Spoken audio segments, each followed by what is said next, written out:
السلام عليكم أصحاب وادي السلامي.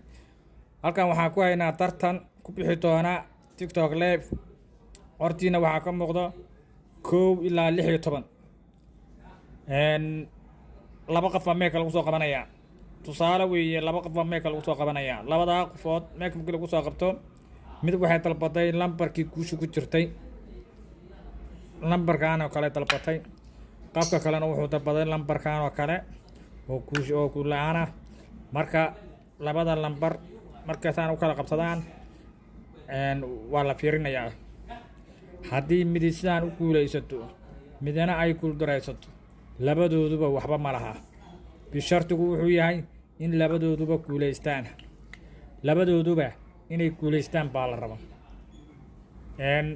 haddii midi lambarka guusha qaadato ama baqtiyo nasiibku ay hesho midka kalena ay wax weydo labadooduba meeshaas waxba kuma laha.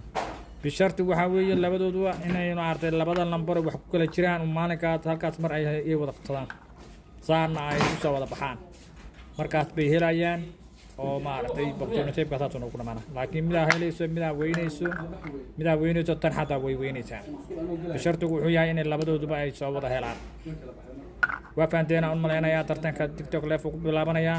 soo dhawaada live-ka noo imaada. waan salaamaya.